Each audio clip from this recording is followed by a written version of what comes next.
What is it about a wedding dress that captures our imagination? Is it the fabric, the silhouette, or the story it tells? From the silver screen to our deepest dreams, few styles are as powerful, as personal, or as timeless as the wedding gown. And in old Hollywood, they didn't just wear these dresses, they brought them to life. Join us on a walk down the aisle and discover the history, the heart, and the sheer glamour behind the most memorable wedding dresses in cinema history. Some wedding dresses are defined by their joy, others by their profound end story. This is Bette Davis in Dark Victory, a role she called her absolute favorite, and one that earned her an Academy Award nomination. And for a character facing her own mortality, the legendary costume designer Orry-Kelly created a gown that was nothing short of poetic. He moved away from traditional bridal fluff and crafted something starkly modern: a sophisticated halter neckline and a dramatically layered tiered tulle skirt. In 1939, this was a radical departure from the lace and long sleeves that dominated the bridal landscape. The halter neck was chic, assertive, and exposed, a bold choice that mirrored Judith's own vulnerability and strength. The tiered tulle skirt added volume and movement, but in a controlled, almost sculptural way. Orry-Kelly wasn't just designing a costume, he was defining a character through cloth. That halter neckline remains a symbol of timeless, confident glamour, and tiered tulle continues to inspire designers seeking both structure and romance. This was more than a wedding dress. It was a statement, a dark victory indeed, in the most beautiful way. The rebellious socialite.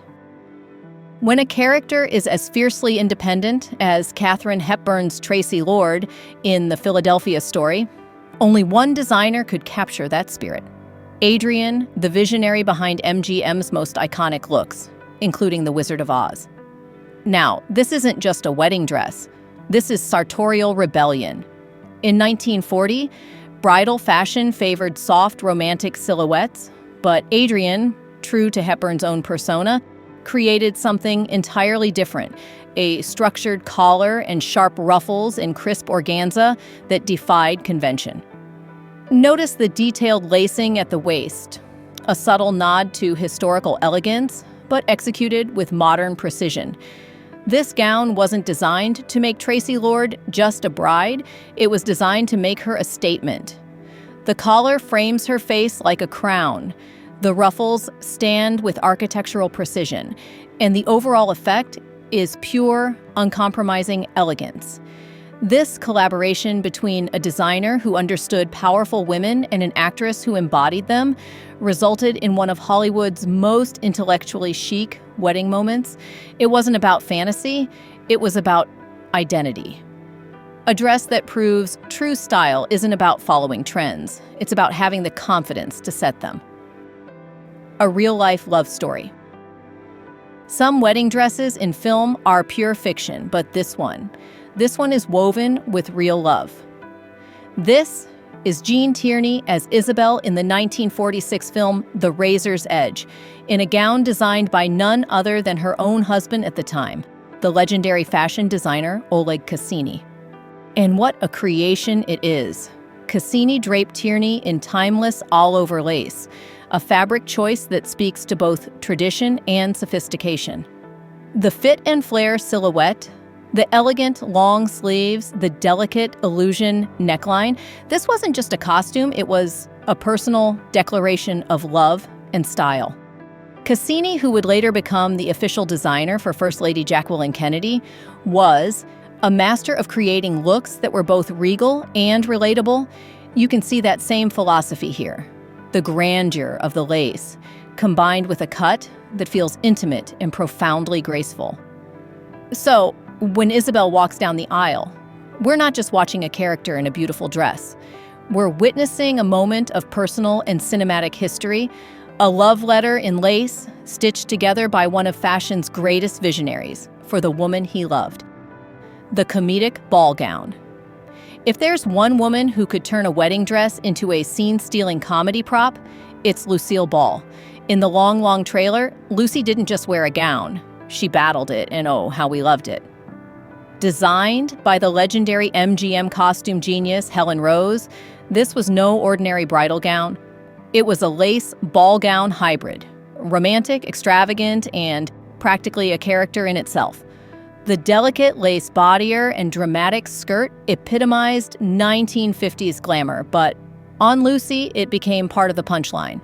Helen Rose, who also crafted Grace Kelly's iconic wedding dress, understood how to merge elegance with personality. For Lucy, she designed a gown that was beautiful enough for a leading lady, but with enough volume for physical comedy. This dress reminds us that bridal fashion doesn't always have to be serious. It can be fun, theatrical, and unforgettable, just like Lucy herself. The $1 Million Dress Narrator. If you're going to marry a millionaire, you need a dress that's worth every penny. For Lauren Bacall's Schatze page in the 1953 classic How to Marry a Millionaire, the studio turned to one of their most brilliant designers, the man behind Marilyn Monroe's flying skirt, William Travilla. And what did Travilla create? A masterpiece of texture and light? This wasn't just a lace dress. This was embroidered ecru lace, delicately adorned with iridescent sequins, all laid over a heavy satin lining that gave it a perfect sculptural fit and flare shape. The off-the-shoulder neckline is the epitome of 1950s glamour, bold, romantic, and sophisticated. It's a dress that doesn't just whisper wealth, it speaks it in a clear, confident voice. This iconic piece of cinema history was so treasured that it found a new home in a 2011 auction, a testament to its enduring power and beauty. Travilla understood that for a woman like Bacall's character, the wedding dress wasn't an ending. It was the ultimate power play. The rebel in a mini. And now, for the dress that broke all the rules. This is Brigitte Bardot in the 1956 French film that made her an icon and God-created woman. And this is not your traditional wedding gown. In an era of formal full-length gowns, Bardot said nah, designed by the legendary Parisian couturier Pierre Balmain. She wore a collared shirt dress in white, with a playful above-the-knee hem. Let's break down this revolution. The collared shirt dress was borrowed from the wardrobe of everyday chic. The three-quarter sleeves added a touch of casual grace, and that thick belt at the waist, it cinched in a silhouette that was both feminine and fiercely modern. This wasn't just a dress, it was an attitude. It whispered freedom, fun, and a rejection of stuffy tradition. Bardot, through Balmain, didn't just get married on screen. She started a revolution that still inspires the cool bride to this day. Proof that sometimes the most iconic statement is the simplest one, especially when it's a few inches shorter. From the minimalist satin of the 1930s to the rebellious mini of the 1950s. So the next time you see a wedding dress, remember the legacy it carries. A legacy stitched with threads of Hollywood dreams.